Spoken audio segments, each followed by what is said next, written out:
had two experiences that I really want to share with you this Thanksgiving. So welcome. And I'm so happy to be joining you either on Thanksgiving or in that time frame. Or if it's another time that you're listening to a replay, it's still relevant. So my first is about a moment when I was just enjoying the frequency of the afterglow of a fantastic party that my husband Phil and I gave for the neighborhood. And if you know me, I'm not a big party person. And do you want to know why this party was so successful to us? We had a good time, but I've had a good time at my own party before. But this time, it was so clear that people were having a great time.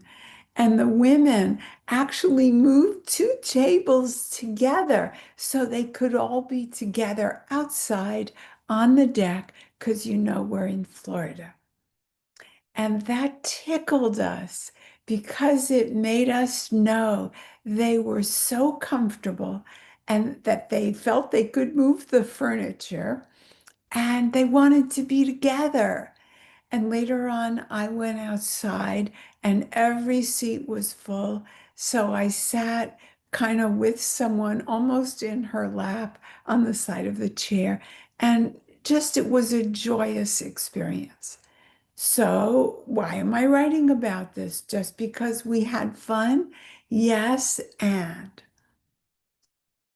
the next morning, as I was in the afterglow, I intended to try out the food that was left from the evening before. So, yes, that pizza was really interesting.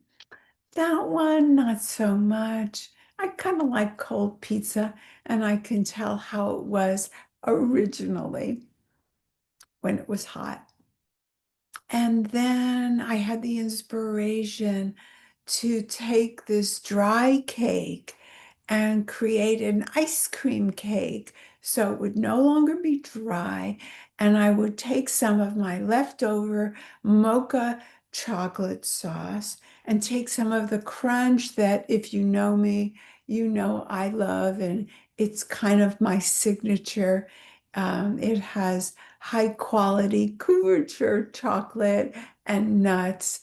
And these days with tariffs, I'm not sure how long I'll still be making it. So it's really a specialty. I added some of that in. I had some melted chocolate to make some texture between the layers. Why am I telling you this? Because there was a subtle feeling of guilt. And if you know me, I don't have food rules. I don't do good food and bad food. It's been the healing of my food issues, my eating disorder, which you have to be careful when you call it but it used to be mine. I was a binge restrictive eating disorder person in the sense of one time binging, the next time restricting. I was an obese child, so I've been through the gamuts. I've been very, very, very thin, close to anorexic, because enough was never enough thinness. And now I've just kind of normalized to a healthy weight without um, without a lot of, without any attention to food rules. And it's kind of a quirky program I was in that healed this in me. And I'm not advocating it for anyone else, but the secret of it was to bring in all huge amounts of food, of every food I thought was unsafe that I would binge on. and then it became like wallpaper. And that was the promise if one continued to refill the food. So it worked for me. So when I go back to being restrictive, I bring in more food. It's kind of crazy, but it works. So luckily, recently, I've been luxuriating in some mentorship. I really recommend it. If you sometimes want to borrow the frequency of someone else when you feel like you're slipping back on where you're intending to go, it's really a help because mentorship, when the mentor is a good one in the sense that they believe in where you're going, you can borrow their belief, and it's very uplifting. And so I asked my mentor, Adrian Walker-Hall, what about this slight feeling of shame that's in there while I'm celebrating with food? It just doesn't feel correct or aligned with where I am. And can you imagine my response when she said, maybe you are operating from an old identity? Oh my God, that changed everything for me because it was true. I know I have become someone else.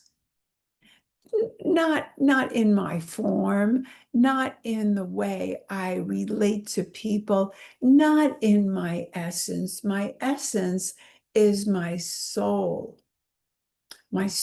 personality.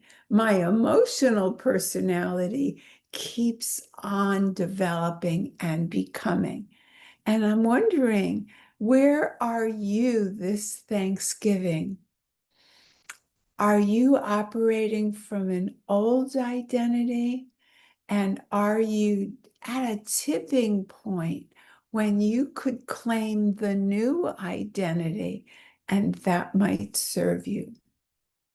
So one little additional story I want to share is I was at the gym in a class, and a very dear woman, before the class started, said to me, I'm going to go up to 5 pounds today with weights. And since the class hadn't started, I was chatting and I said, so what has inspired you? And she said, oh, her husband had been sick and even he is using 6 pounds. Well, I don't know about competition as inspiration for our next move, but who am I to judge? And if that motivated her, so I was happy for her. And we went on doing the class, and you concentrate on yourself. But when she stopped, of course, everyone in the class could see she moved over to the weights, got another weight, and everybody assumed it was a lower weight, but it could have been any weight. And after class, she was chagrined and came over and said, I couldn't do the 6 pounds. Well, at that point, we were putting our weights away and getting out of the class so some other people could come in. And it wouldn't have made any sense. It wouldn't have changed her trajectory. But I wanted to scream, hurrah, you did the 6 pounds or 5 pounds for half the class.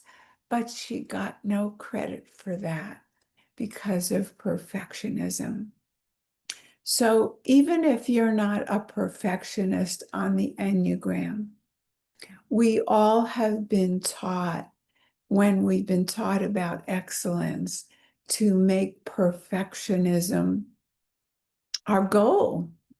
But I'm here to say It can ruin the cheering squad. It can ruin your becoming. So where are you this Thanksgiving?